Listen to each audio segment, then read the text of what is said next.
Buongiorno e benvenuti all'appuntamento con A Voi la Linea. Adesso andiamo ad Udine perché c'è stata grande affluenza già dalla prima giornata di apertura allo sportello della vaccinale dell'Ente Fiera di Martignacco.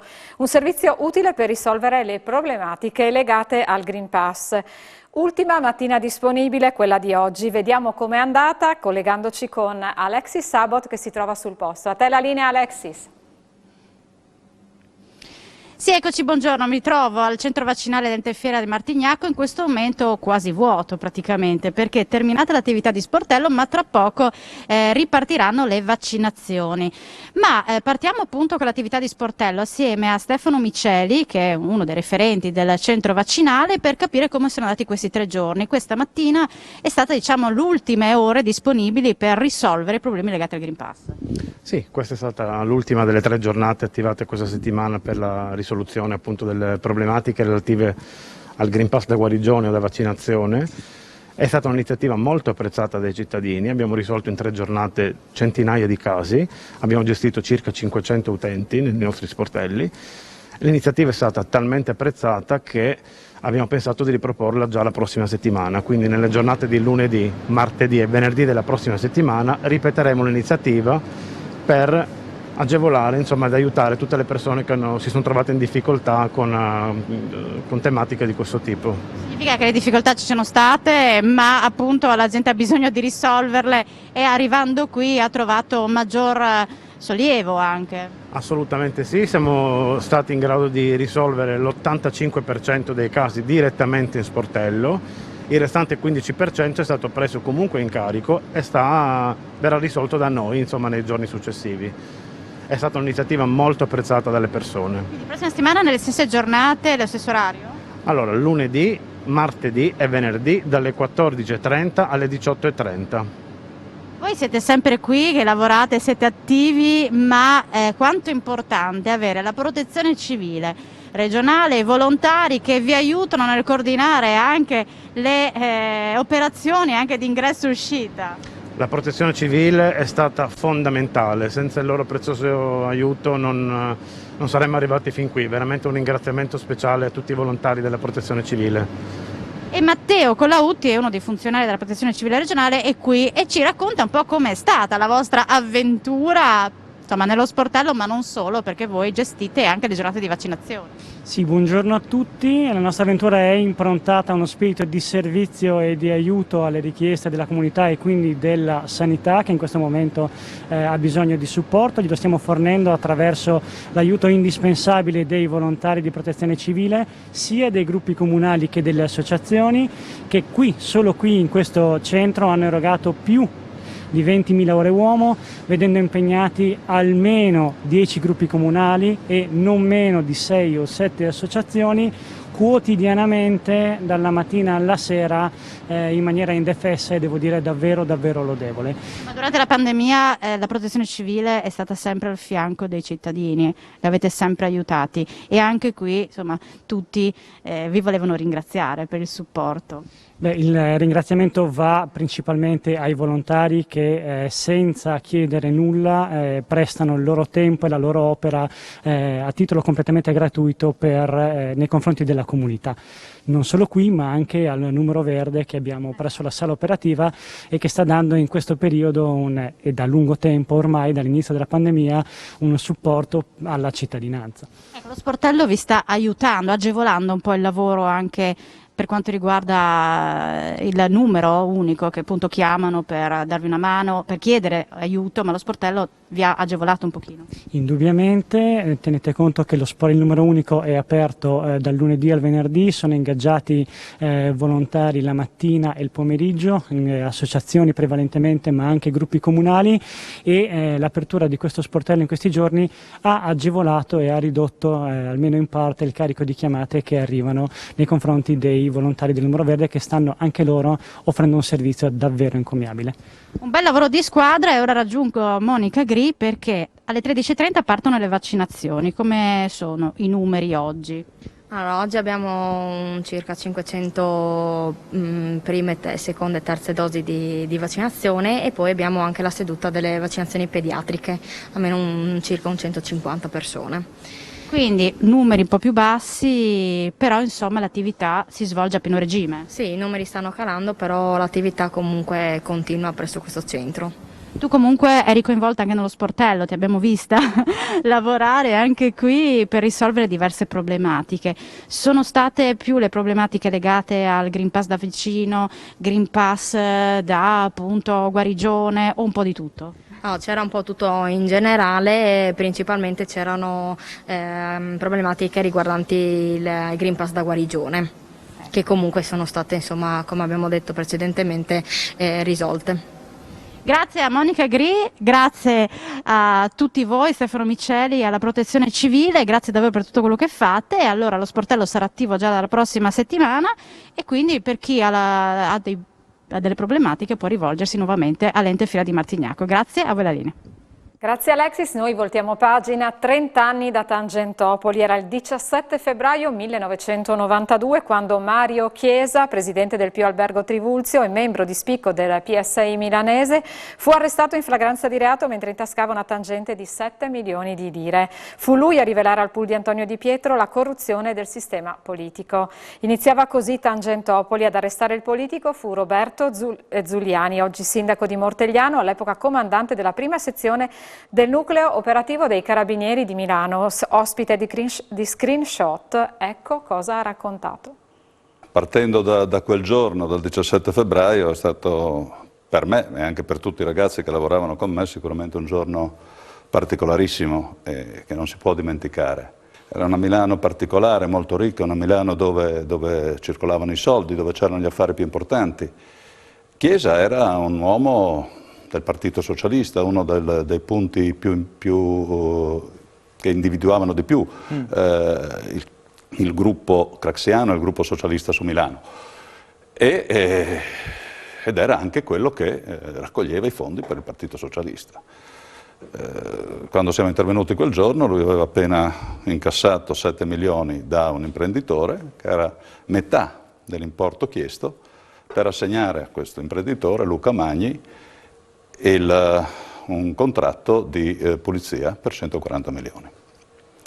E quindi abbiamo preparato l'operazione. Luca Magni è venuto da me 2 giorni prima, dicendomi che doveva fare una denuncia particolare. Era stato accompagnato da una persona che io conoscevo, che era l'allora segretario dell'associazione Artigiani. L'ha accompagnato da me, mi ha detto: si può fare qualcosa? Ho detto sì, prendiamo la denuncia, vediamo tutto quello che c'è.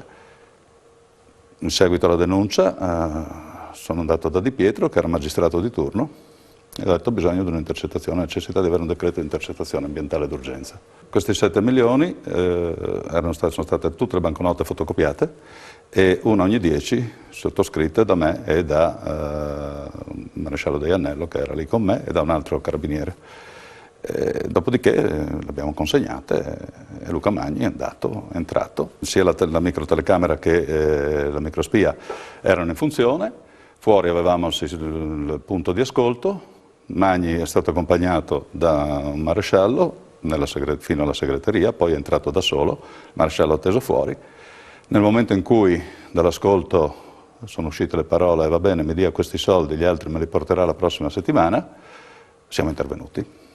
Siamo entrati e abbiamo detto: ci dia i soldi. Ah, dice sì, stavo per chiamarmi perché ha inventato un po' di storie, insomma, dico: guardi, mi ha detto: questi sono soldi miei. No, dico: guardi, questi sono soldi nostri. Fu una frase pronunciata da lei? Sì, questi sono soldi nostri, sono firmati, ce li dia.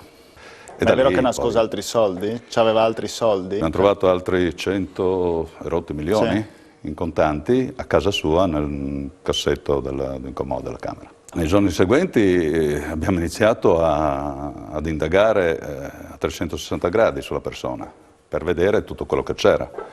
Abbiamo trovato dei conti bancari coperti, altri intestati fittiziamente alla madre, al padre, alla segretaria, e dopo una decina di giorni abbiamo trovato anche, attraverso l'analisi dei documenti sequestrati, i conti in Svizzera, si rendeva conto che da lì sarebbe iniziato tutto tutta la grande inchiesta su Mani Pulite, in quel momento? Beh, tutti quanti, quelli che lavoravano con me, io e quelli che lavoravano con me, abbiamo capito perfettamente che avremmo aperto un qualche cosa di importante, ma non a livello nazionale, a livello locale, milanese, provinciale, diciamo anche regionale. Il salto, il balzo dell'indagine si è avuta quando sono stati arrestati i primi 8 imprenditori, poi sono stati arrestati altri 12-13 e da lì, tutte le dichiarazioni rese dagli arrestati, abbiamo costruito l'insieme del mondo delle tangenti milanesi. 30 anni fa Tangentopoli, è passato tanto tempo, Zuliani, veramente. Tempo. Tangentopoli è sparita? O c'è una Tangentopoli 4.0? Non è che non ci sia più Tangentopoli, sicuramente c'è. Sono cambiati i parametri perché già dalla legge Bassanini al politico è stata tolta la possibilità di contrarre in prima persona. E di conseguenza oggi abbiamo tanti punti dove andare a mettere il naso, no? Perché se noi calcoliamo che in Italia sono circa 4.900, diciamo 5.000 comuni. Se ogni comune ha 3 TPO, quindi titolari di posizione organizzativa che possono contrarre direttamente, ha quanti RUP, che sono i responsabili degli appalti, che sono quelli che maneggiano materialmente i soldi, da 5.000 siamo passati a 20.000. Quindi se prima dovevamo osservare 5.000 persone, adesso ne dobbiamo osservare 20.000. È chiaro che questo comporta anche una difficoltà superiore nell'andare a cercare dove c'è il marcio. Chiaro, ci sono tante normative, c'è l'anticorruzione, c'è l'ANAC, ci sono tutte queste forme di controllo che non sempre comunque è un controllo efficace e non sempre è un controllo attento e approfondito, perché dipende molto da chi effettua il controllo. Quindi andare a cercare su 20.000 soggetti, anziché su 5, diventa molto più difficile. Se poi quei 20.000 diventano 30, perché se andiamo a fare altri conteggi sicuramente arriviamo a quel numero, veda un po' lei dove arriviamo, insomma. È il momento di un breve stacco pubblicitario e noi ci ritroviamo subito dopo.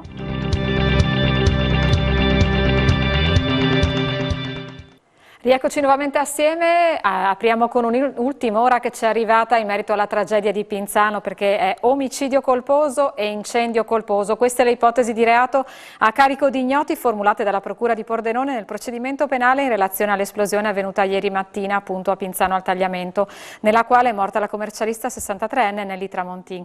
Lo ha comunicato in una nota il procuratore Raffaele Tito. La donna, stando ai primi rilievi, è deceduta per politraumi e ustioni in seguito allo scoppio. Le indagini coordinate dalla Procura per verificare l'origine esatta della deflagrazione, come evidenziato dal procuratore, proseguiranno con attività tecnico-scientifiche attraverso consulenti sui reperti che sono stati sequestrati.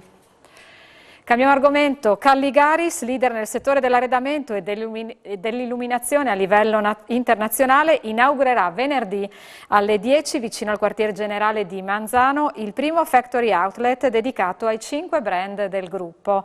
Ne abbiamo parlato con il CEO Stefano Rosa Uliana, che sottolinea come il 2021 sia andato per il gruppo meglio delle previsioni, con un fatturato di 230 milioni. Sentiamo. Il gruppo Calligaris consolida la propria presenza nei mercati internazionali, ma sempre forte il legame con la terra d'origine, con il Friuli. Qui a Manzano resta il quartier generale e qui a Manzano apre il Factory Outlet. Sì, abbiamo deciso visto che ormai siamo parte di un gruppo, abbiamo 5 brand, ognuno con la sua identità, di aprire un factory outlet anche noi. L'abbiamo fatto qui vicino all'headquarter, abbiamo questo spazio disponibile di 450 metri quadri e quindi insomma siamo appena partiti, siamo agli inizi, ma pensiamo che sia veramente un bel posto dove venire a fare dello shopping di furniture di livello.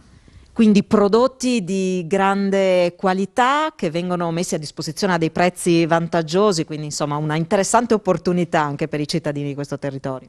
Assolutamente sì, credo che aprirlo qui sia anche un modo per riconoscere la presenza della Calligaris in questo territorio e quindi dare un po' ai nostri vicini di casa questa opportunità, credo sia importante. Vogliamo ricordare quali sono i 5 brand del gruppo? Beh, allora ci sono ovviamente il brand Caligaris, che è il pilastro sul quale poi si basa tutto il gruppo, poi c'è un brand nato di recente che è Connubia, sempre un brand fresco e giovane con diversi prodotti, così direi forse dedicati proprio a un pubblico giovane, e poi D3, azienda del settore degli imbottiti, quindi divani di livello alto. Poi Luceplan, questa l'abbiamo un'azienda che abbiamo comprato nel 2019 che fa luci anche questo di livello lusso. E poi l'ultima arrivata, quindi Fatboy, i cui prodotti non sono ancora arrivati ma nelle prossime settimane arriveranno, che è l'azienda olandese che fa questo brand di lifestyle, c'è un po' di tutto, quindi diciamo ci sarà una bella scelta di prodotti, i prezzi sono sicuramente buoni, anzi direi molto buoni, e quindi insomma opportunità per tutti. Come si è chiuso il 2021 per il gruppo? Beh, allora, noi siamo fra i business diciamo fortunati, perché dopo la pandemia c'è stato un rimbalzo importante, avevamo già degli obiettivi di crescita importanti che abbiamo addirittura migliorato, quindi l'anno scorso il bilancio non è ancora chiuso, però il fatturato supererà i 230 milioni, questo parlo di pro forma con tutte le aziende del gruppo, e quindi un bel passo avanti, quindi siamo molto contenti. Anche per quest'anno ci aspettiamo che il trend continui, quindi continueremo a crescere e per numeri sempre più importanti. Insomma, per l'azienda del territorio penso che sia importante un po' per tutti. C'è una sfida che le sta particolarmente a cuore per il futuro del gruppo? Ma io credo che la sfida più importante sia continuare così, insomma, ripeto, un'azienda del nostro settore che fa 230 milioni di fatturato è già un elemento importante. Il percorso ha subito un'accelerazione negli ultimi 3 anni, quindi insomma per me la sfida è quella di continuare così, magari non so perché raddoppiare ancora nei prossimi 3 anni. Costi alle stelle e obbligo della vaccinazione tra gli over 50, aziende artigiane del Friuli Occidentale in ginocchio. L'allarme arriva dal presidente di Confartigianato Silvano Pascolo, sentiamo. Che anno prevede? L'anno del Covid? Una luce in fondo al tunnel probabilmente si vede, però le ripercussioni sull'artigianato saranno pesanti. Credo che il problema Covid si risolva nell'anno 2022, passeremo dalla pandemia a un qualcosa di endemico, quindi dovremo imparare a convivere. Sono stati 2 anni pesanti per l'artigianato, 2 anni difficili, del quale speriamo di uscirne bene. I problemi non sono finiti perché specialmente nelle piccole aziende l'impossibilità per gli over 50 e anche per i Novax più radicali di lavorare crea dei problemi, come ho avuto occasione di dire altre volte. In un'azienda di 4 dipendenti, 5 dipendenti, averne uno, in qualche caso anche 2, che non vengono a lavorare per il divieto, per non avere il Green Pass, crea dei grossi problemi di funzionamento di queste aziende. No? Ci sono situazioni tangibili anche in provincia? Sì. Abbiamo non tantissime per fortuna, però per la singola azienda può essere veramente un dramma, e certamente la soluzione non è quella di farli lavorare lo stesso rischiando multe e altro. Si sono scaricate sulle aziende una serie di problematiche che dovevano essere risolte, a mio avviso, in altro modo. Le aziende sono fatte per produrre, non sono mai state, lo abbiamo visto fin dall'inizio, dei focolai di contagio, proprio perché in azienda vi sono le condizioni più sicure.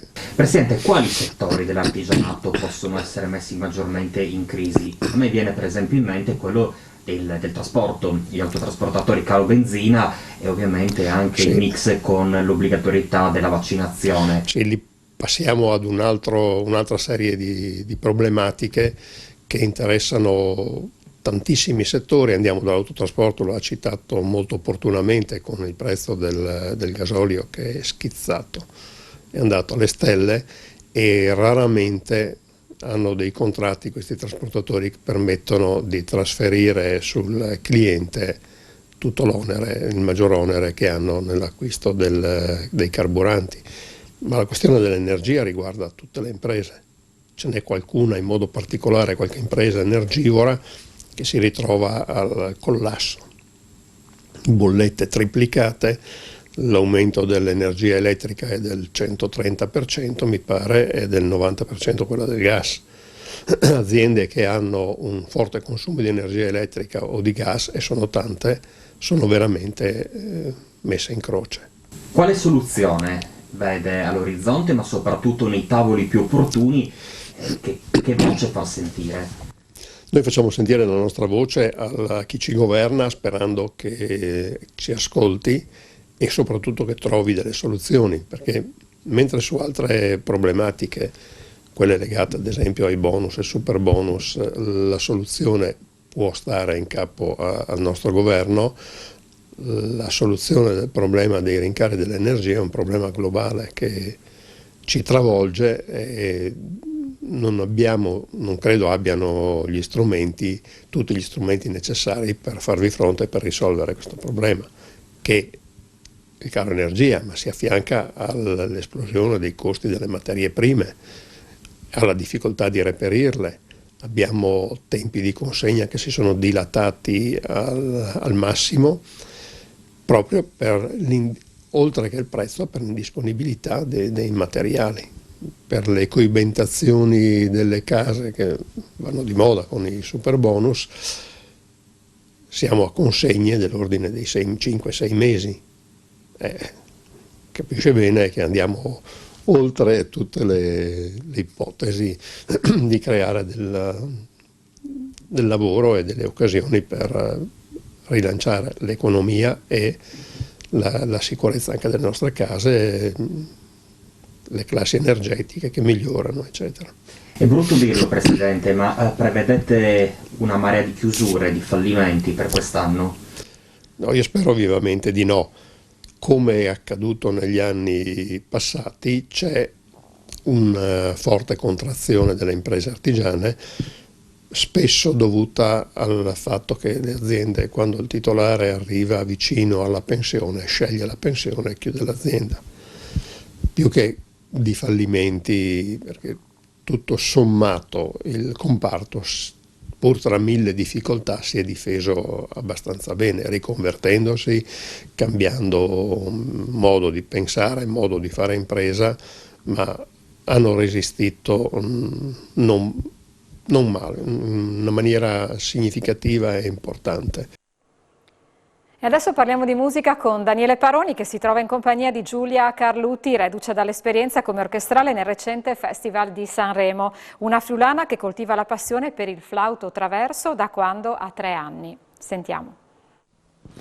Grazie della linea, abbiamo raggiunto Udine, sono con Giulia Carlutti, è un flauto traverso e ha fatto parte dell'orchestra che ha accompagnato i 25 cantanti che se la sono giocata appunto sul palco dell'Ariston. Andiamo a conoscerla un po' più da vicino. Allora Giulia, intanto ti chiedo le emozioni su quel palco.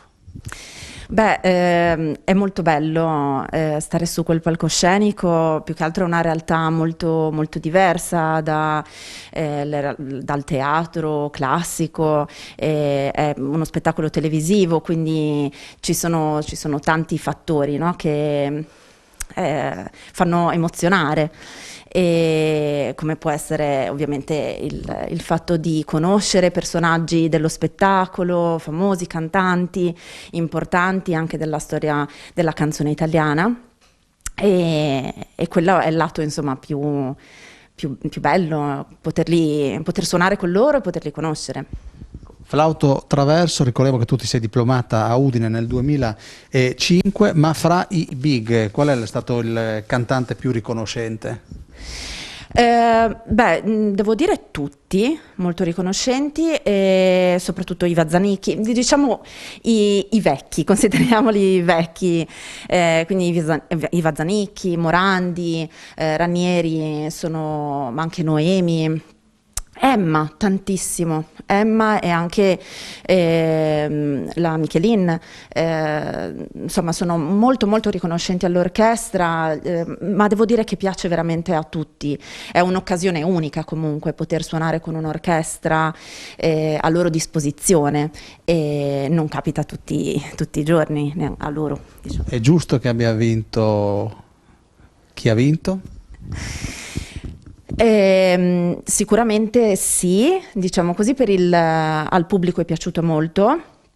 Io ho altri gusti, quindi avrei preferito magari Elisa, ecco, al posto, o anche Morandi, però insomma sono gusti miei, quindi va benissimo quello che decide il pubblico e la stampa. Per Giulia non è la prima volta a Sanremo? No, è la seconda, e sempre in una situazione così un po' particolare all'interno della pandemia che ci sta accompagnando in questo periodo. Tornerai a Sanremo? Ma se me lo propongono, sì, perché no? Insomma, è un momento diverso. Per un musicista classico è proprio fare un altro tipo di lavoro, perché si suona musica pop. Quindi sì, è una cosa veramente diversa, un momento magari un po' più leggero, un po' più, non dico allegro, perché è sempre bello suonare qualsiasi tipo di musica, però un momento un po' più così, di leggerezza, ecco. Allora io ringrazio la Giulia che ci ha raccontato la sua esperienza a Sanremo, a voi la linea. Grazie Daniele, a voi la linea termina qui per oggi, io vi ringrazio per essere stati con noi e vi auguro un buon pomeriggio.